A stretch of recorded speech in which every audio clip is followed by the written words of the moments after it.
Bénis l'Éternel, ô mon âme, et glorifie son nom.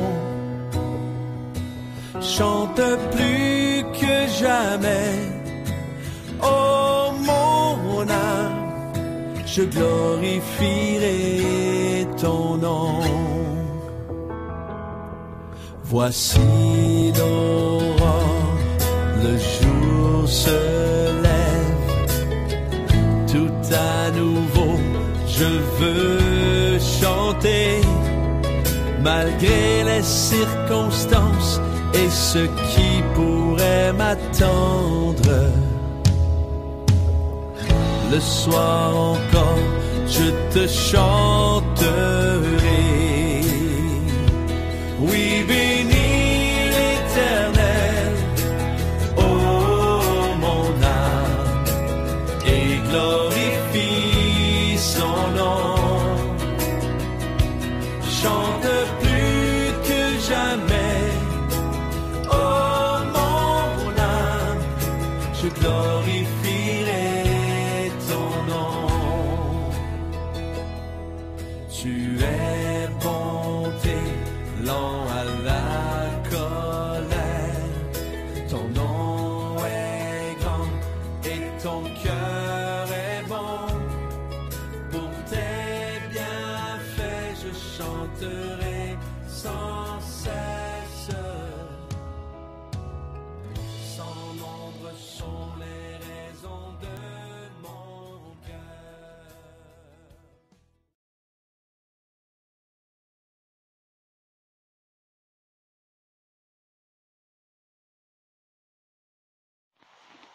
Bonjour, je m'appelle Paul Tani, je suis du Congo-Brazzaville, je suis un ancien catholique converti à Christ. Le but de mon témoignage n'est pas de te rendre mal à l'aise, ni de te critiquer, mais le but de mon témoignage est que tu parviennes à la connaissance de la vérité afin que ton âme soit sauvée. Donc, mon témoignage s'adresse plus particulièrement aux fidèles de l'Église catholique. J'ai été catholique comme vous. J'ai fait 6 ans de catéchisme. J'ai eu pratiquement tous les sacrements, depuis le baptême jusqu'à la profession de foi à l'église Saint-François d'Assise à Brazzaville, donc au Congo-Brazzaville, lorsque le père Jean Morizur était curé de la paroisse. J'ai été enfant de chœur et j'ai chanté dans la chorale Daniel Brottier. J'ai aussi été scout. Donc, celui qui te parle est un ancien catholique. J'ai grandi dans une famille catholique. À la maison, c'est moi qui dirigeais le chapelet. On me désignait souvent pour diriger le chapelet, pour diriger quelquefois les neuvains de Saint-Michel-Archange, les neuvains de certains saints. Donc, à la maison, on me désignait très souvent pour diriger les séances de prière. Donc, j'ai dirigé les neuvains de Saint-Michel-Archange, j'ai dirigé les neuvains de la Vierge Marie. Donc, celui qui vous parle est un ancien catholique. Et je n'ai pas pour but de te mettre mal à l'aise, mais mon but est de t'amener à connaître la vérité, afin que ton âme soit sauvée. Alors, le thème que j'aimerais toucher aujourd'hui s'intitule « La présence du satanisme dans l'activité sacerdotale au sein de l'Église catholique apostolique romaine ». Je recommence. La présence du satanisme dans l'activité sacerdotale au sein de l'Église catholique apostolique romaine. Allons-y dans le livre de l'Apocalypse. Apocalypse chapitre 17. Donc il s'agit là des visions que l'apôtre Jean reçoit de la part de Dieu. Et chaque vision contient des informations. Dieu va donc lui révéler beaucoup de choses à travers des images. Apocalypse chapitre 17, Et on va lire les versets 3 et 5. Le verset 3 dit ceci. Alors, il me transporta en esprit dans un désert. Et je vis une femme assise sur une bête écarlate, couverte de noms blasphématoires et qui avait 7 têtes et 10 cornes. Le verset 5 dit ceci. Sur son front était écrit un nom, un mystère. Babylone la grande, la mère des prostituées et des abominations de la terre. Jean reçoit une vision et dans la vision, le Seigneur lui montre des images. Comme je l'ai expliqué, chaque image contient une information. Et donc, plus tard, dans le même passage, au verset 9, le Seigneur lui dira ceci, au verset 9, il est dit, c'est ici qu'il faut une intelligence éclairée par la sagesse. Les 7 têtes sont 7 montagnes sur lesquelles la femme est assise. Donc il voit une femme assise sur une bête écarlate couverte de noms blasphématoires et qui avait 7 têtes et 10 cornes. Et ensuite, au verset 9, le Seigneur commence à lui expliquer ce que les images veulent dire. Au verset 9, il dit, c'est ici qu'il faut une intelligence éclairée par la sagesse. Il dit, les 7 têtes sont 7 montagnes sur lesquelles la femme est assise. Tu vois? Il dit, les 7 têtes sont 7 montagnes sur lesquelles la femme est assise. Alors, et ensuite au verset 18, il est dit ceci, et la femme que tu as vue, c'est la grande ville qui exerce la royauté sur les rois de la terre. Donc ici, nous avons 2 informations. La première information nous dit que les 7 têtes sont 7 montagnes sur lesquelles la femme est assise. Et la deuxième information nous dit que, il dit, et la femme que tu as vue, c'est la grande ville qui exerce la royauté sur les rois de la terre. Donc, nous comprenons, par l'explication que le Seigneur donne à l'apôtre Jean, que la femme est une ville qui exerce une autorité sur les chefs d'État du monde entier. Et les 7 têtes sont 7 montagnes sur lesquelles la femme est assise. Écoute-moi bien, mon ami. La seule ville au monde, je répète, la seule ville au monde qui réunit les 2 caractéristiques décrites dans ce passage est la ville de Rome. La ville de Rome a été construite sur 7 collines. La ville de Rome a été fondée sur 7 collines. Et les noms de cette colline sont l'Aventin, le Caelius, le Capitole, l'Esquilin, le Palatin, le Quirinal et le Viminal. Voilà les 7 collines sur lesquelles Rome a été construite. Et la ville de Rome exerce une autorité sur tous les chefs d'État à travers l'État du Vatican. C'est la seule ville au monde qui exerce une grande autorité, qui exerce une grande influence sur tous les chefs d'État du monde entier à travers un État qu'on appelle le Vatican. C'est la seule ville au monde. c'est la seule ville au monde qui a été fondée sur cette colline.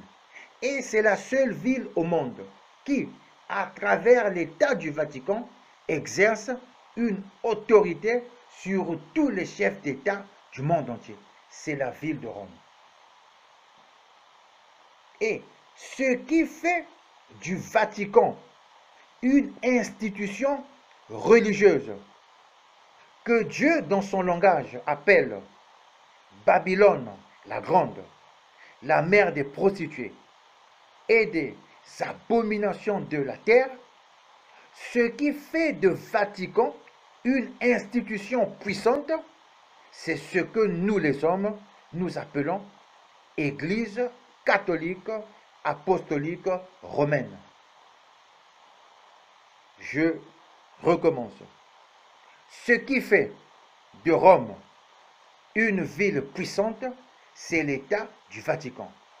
Ce qui fait du Vatican un État puissant, exerçant une autorité sur tous les chefs d'État du monde, c'est justement cette institution religieuse que les hommes appellent l'Église catholique apostolique romaine. Et Dieu, dans son langage, appelle cette institution religieuse, il appelle Babylone la grande, la mère des prostituées et des abominations de la terre. Le nom que Dieu attribue à cette institution religieuse, le nom que Dieu attribue à l'Église catholique apostolique romaine est dû au fait que cette Église est l'incarnation de la philosophie du roi de Babylone qui n'est autre que le diable. Dieu attribue le nom Babylone à cette institution religieuse parce que cette institution religieuse incarne une philosophie qui provient du roi de Babylone, et le roi de Babylone n'est autre que le diable. Allons-y dans Ésaïe chapitre 14. Ésaïe chapitre 14, et nous allons lire Ésaïe chapitre 14, et nous allons lire les versets 4, et ensuite nous irons du verset 12 jusqu'au verset 14. Donc allons-y, Ésaïe chapitre 14, Ésaïe chapitre 14. Le verset 4 dit: Tu entonneras ce chant satirique sur le roi de Babylone. Tu diras, allons-y au verset 12, comment es-tu tombé du ciel, astre brillant? Écoute-moi bien, aucun roi physique à Babylone n'est tombé du ciel. Là, il s'agit d'un être spirituel. Il dit, comment es-tu tombé du ciel, astre brillant? Le mot astre est utilisé lorsque on fait allusion aux anges. Donc là, il s'agit d'un ange qui a été chassé du ciel. Il dit, comment es-tu tombé du ciel, astre brillant, fils de l'aurore? Tu vois, on dit écrit, on dit, tu entonneras ce chant satirique sur le roi de Babylone. Tu diras. Et voilà dans le verset 12, le roi de Babylone est identifié par un ange déchu, un ange qui est tombé du ciel. Et le verset 13 dit, tu disais dans ton cœur, je monterai au ciel, je hisserai mon trône au-dessus des étoiles de Dieu. Les étoiles de Dieu, ce sont les anges de Dieu. Je hisserai mon trône au-dessus des étoiles de Dieu, et je siégerai sur la montagne de la rencontre à l'extrême nord. Je monterai au sommet des nuages je ressemblerai au Très-Haut. Ce passage concerne Lucifer, le diable, le roi de Babylone. Donc le roi de Babylone qui est le roi de Babylone, qui n'est autre que le diable, est celui qui influence cette institution religieuse qu'on appelle l'Église catholique apostolique romaine. Le roi de Babylone est celui qui, à travers cette institution religieuse, incarne toute sa philosophie, toute sa pensée. Donc nous comprenons que la doctrine de l'Église catholique est une doctrine babylonienne, une doctrine luciférienne, une doctrine satanique. Son sacerdoce et toute l'activité sacerdotale est babylonienne, luciférienne, satanique. La signification des couleurs liturgiques employées dans l'Église catholique a un rapport direct avec les sciences occultes, les bougies qu'on utilise, les différents types d'encens utilisés au sein de l'Église catholique. L'encens pour invoquer Saint Michel Archange, entre guillemets. L'encens pour invoquer Raphaël. L'encens pour invoquer la Vierge Marie. Toutes ces choses ont un rapport direct avec les sciences occultes. C'est pourquoi le Seigneur l'appelle la mère des prostituées.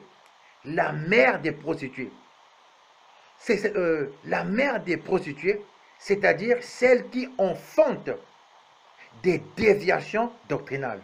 Quand on parle de... quand le Seigneur emploie le mot prostituée, il fait allusion à la déviation doctrinale.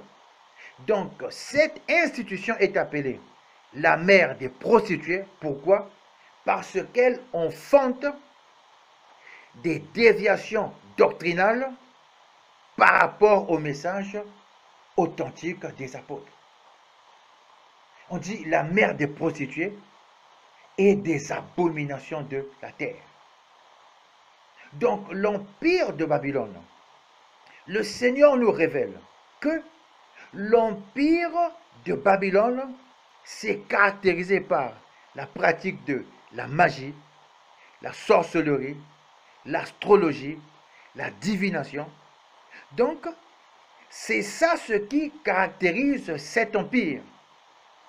La Bible dit au sujet de Babylone, dans Ésaïe chapitre 47, Ésaïe chapitre 47, du verset 12 jusqu'au verset 13, il est dit: continue dans tes pratiques magiques et tous tes rites de sorcellerie avec lesquels tu t'es fatigué depuis ta jeunesse. Il dit continue donc tes pratiques magiques. Et ce sont ces mêmes pratiques que nous trouvons au sein de l'Église catholique. Prenons un exemple. Parce que la magie consiste à mettre en contact l'être humain avec les anges déchus, c'est-à-dire les esprits impurs, les anges rebelles. Lorsque par exemple, le prêtre dit, pendant la messe, il dit, par l'intercession de la Vierge Marie, des anges et de tous les saints, quand il dit par l'intercession de la Vierge Marie, des anges, là on est dans la magie. Le contact avec les anges déchus. Lorsque dans l'Église catholique, vous priez l'archange Michel, vous brûlez l'encens pour l'archange Michel, en réalité, ce n'est pas l'archange Michel qui entre en communion avec vous, mais il s'agit d'une contrefaçon de l'archange Michel. Donc c'est un ange déchu. C'est un ange déchu qui entre en contact avec ceux qui lui offrent l'encens. Et c'est ça ce qu'on appelle la magie. Lorsque, par exemple, au cours d'une séance d'exorcisme, le prêtre utilise l'encens, il utilise l'eau bénite. Toutes ces pratiques sont des pratiques qui sont en rapport direct avec la magie, en rapport direct avec les sciences occultes. Est-ce que, mon ami, est-ce que tu comprends ce que je suis en train de t'expliquer?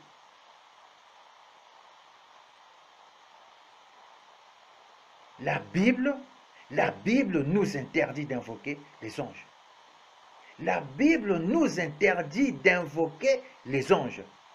Donc, toutefois que tu as invoqué un ange, quand tu as invoqué l'archange Michel, comme nous à l'époque, moi par exemple, je dirigeais les neuvaines de l'archange Michel. J'ai dirigé la neuvaine de l'archange Michel. Ça, c'est du satanisme, mon ami. Ce n'est pas biblique. Ce n'est pas biblique. Est-ce que tu comprends? Il dit, continue donc tes pratiques magiques et tous tes rites de sorcellerie. Tous tes rites de sorcellerie. Lorsque le prêtre dit pendant la messe, par l'intercession de la Vierge Marie, des anges et de tous les saints, en fait, les saints dont il s'agit, ce sont les âmes du séjour des morts. Il vous met en contact avec le séjour des morts. La Bible nous interdit d'invoquer les morts. On n'invoque pas les âmes, on n'invoque pas les défunts. Donc, quand le prêtre dit, par l'intercession de la Vierge Marie, des anges et de tous les saints, par cette formule, il pratique en même temps l'astrologie. Pourquoi? Parce que la Vierge Marie que l'Église catholique nous présente, n'est en fait qu'un esprit qui réside dans les régions célestes, dans les astres. Il s'agit d'une déesse de l'espace, une déesse qui réside dans les régions célestes. C'est ça ce que le Seigneur reproche à Babylone. Il dit, tu t'es épuisé, au verset 13 il dit, tu t'es épuisé à force de consulter les devins. Qu'ils se présentent donc et te servent les spécialistes du ciel, ceux qui observent les astres, ceux qui sont censés annoncer chaque début de mois ce qui doit arriver. L'empire de Babylone se caractérisait par la magie, l'astrologie, la sorcellerie, la divination et donc toutes ces pratiques abominables que nous trouvons au sein de l'Église catholique. Quand le prêtre dit par l'intercession, il dit par l'intercession de la Vierge Marie. Il te présente la Vierge Marie. Le prêtre te présente la Vierge Marie comme étant la reine du ciel. La reine du ciel est une déesse de l'espace. Là, tu es déjà dans l'astrologie, en contact avec les anges déchus qui résident dans les astres. Lorsque le prêtre dit par l'intercession des anges, là, il te met en contact avec les anges déchus. Là, mon ami, là, tu es dans la magie. C'est ça la magie catholique, qu'ils appellent eux-mêmes la magie sainte. Il dit par l'intercession de la Vierge Marie, des anges et de tous les saints, mon ami, la Bible nous interdit d'entrer en contact avec les morts. Elle nous interdit d'entrer en contact avec les morts. Est-ce que tu comprends, mon ami? Donc, chaque fois que tu as invoqué, la Vierge Marie, on t'a mis en contact avec une déesse de l'espace. Et chaque fois que tu as invoqué Saint Antoine de Padoue ou Saint Charlemagne, on t'a mis en contact avec les âmes du séjour des morts. Là, tu es en train de pratiquer ce que la Bible appelle la nécromancie ou la sorcellerie. Ce sont là des pratiques abominables, bien-aimés. Ce sont des pratiques abominables. La Bible dit dans Deutéronome chapitre 18,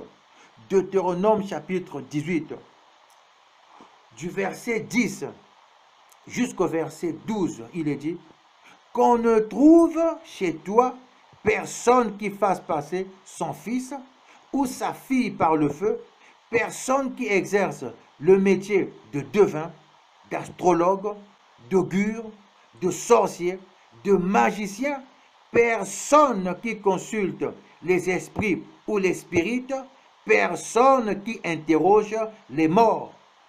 Personne qui interroge les morts. En effet, celui qui fait cela fait horreur à l'Éternel. Et c'est à cause de ces pratiques abominables que l'Éternel, ton Dieu, va chasser ces nations devant toi. Et tout a commencé, écoute-moi bien, tout a commencé à Babylone.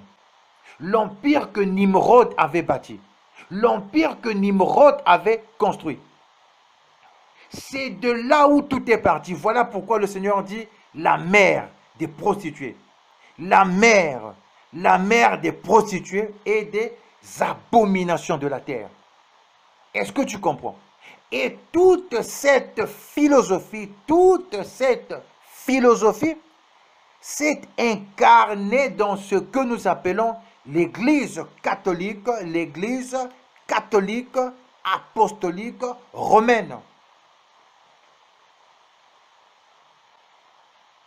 Chez les Babyloniens adoraient une déesse. Cette déesse était la mère de Nimrod. Elle s'appelait Sémiramis. Et cette déesse était considérée comme la reine du ciel, une reine toujours vierge. Est-ce que tu entends? Sémiramis, la mère, il y avait un culte dédié à Sémiramis. Et ce culte a pris des dimensions significatives à travers les siècles. Elle était considérée comme la reine du ciel dès l'époque de Nimrod. Elle va donc conserver ce rôle jusqu'au sous le règne d'Hammurabi.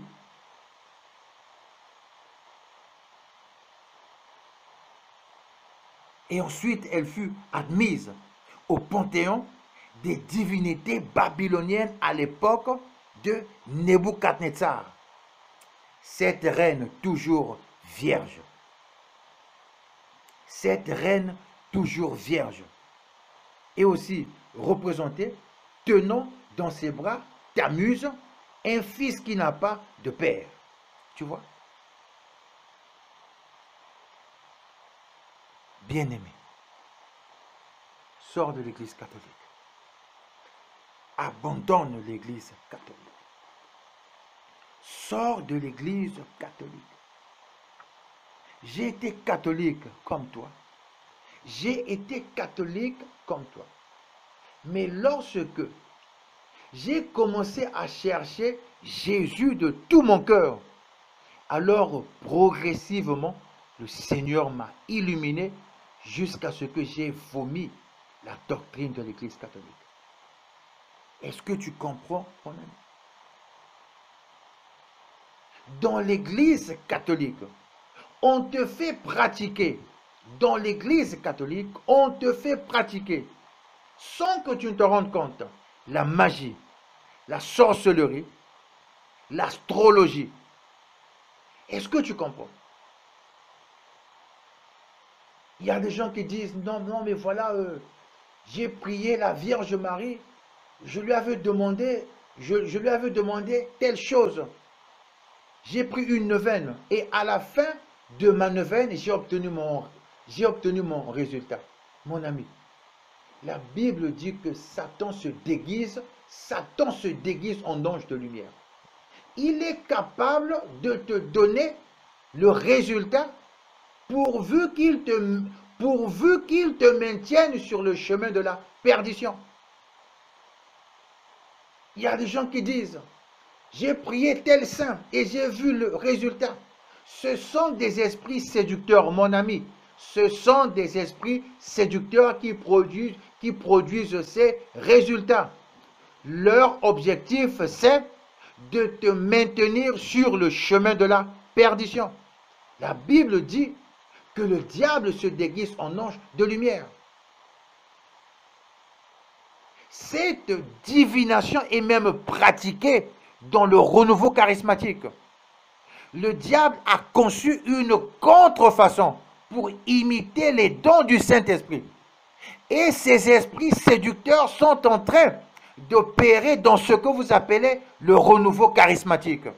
Si tu es dans le renouveau charismatique, sors du renouveau charismatique. Pourquoi? Parce que tu es en contact avec des esprits séducteurs.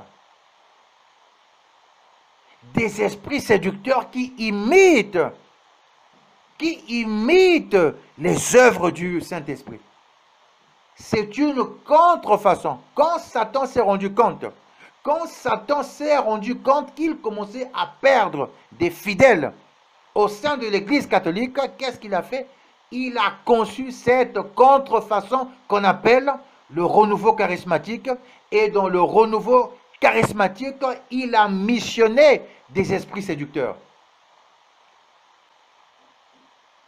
Mon ami, sors de l'Église catholique. Sors de l'Église catholique. L'Église catholique te met en contact avec les morts. C'est une abomination. L'Église catholique te met en contact avec les anges déchus. C'est une abomination. C'est une abomination. Est-ce que tu comprends? Donc, chaque fois que tu as brûlé l'encens pour inviter l'archange Michel, en fait, tu as invité un démon. Tu as invité un démon. Est-ce que tu comprends, mon ami? Sors de l'Église catholique. Sors de l'Église catholique. Viens au Seigneur Jésus. Sors de l'Église catholique. Sors de l'Église catholique, mon ami. Viens au Seigneur Jésus. Alors, la messe est un culte satanique. La messe est un culte satanique. L'évangile qui est utilisé pendant la messe, en fait, il l'est de façon superficielle. Il l'est de façon superficielle. C'est juste pour vous séduire. C'est juste pour tromper votre vigilance. C'est juste pour vous endormir. Le Seigneur n'est pas dans ce culte. La messe est un culte satanique, la messe est un culte babylonien. Et tout prêtre est un initié des sciences occultes. Tout prêtre est un initié des sciences occultes. Écoute-moi bien. Lorsque on fait la consécration des prêtres, en fait, on les initie. On les initie aux sciences occultes. Dans toute cérémonie de consécration, le consacré reçoit des capacités surnaturelles. Prenons un exemple. Allons-y dans 1 Samuel chapitre 10. 1 Samuel chapitre 10, le verset 6. Le prophète va révéler à Saül ce qui deviendra après le rite de consécration. La Bible dit, au verset 6, 1 Samuel chapitre 10, au verset 6, il est dit, « L'Esprit de l'Éternel viendra sur toi, tu prophétiseras avec eux, et tu deviendras un autre homme. Tu entends? L'Esprit de l'Éternel viendra sur toi. Tu prophétiseras avec eux et tu deviendras un autre homme. Donc le prophète est en train, le prophète Samuel, expliquer à Saül que au cours de la cérémonie de consécration, lorsqu'elle va terminer, l'Esprit de Dieu viendra sur toi et tu deviendras un autre homme. La même chose se produit chez les prêtres, mais de façon contraire. Puisque la philosophie de l'Église catholique est une philosophie babylonienne, une philosophie qui tire son origine du roi de Babylone, une philosophie qui puise sa source du roi de Babylone, qui n'est autre que le diable. Lorsque le prêtre est consacré dans cette philosophie, il devient en effet un agent opérationnel du roi de Babylone qui n'est autre que le diable.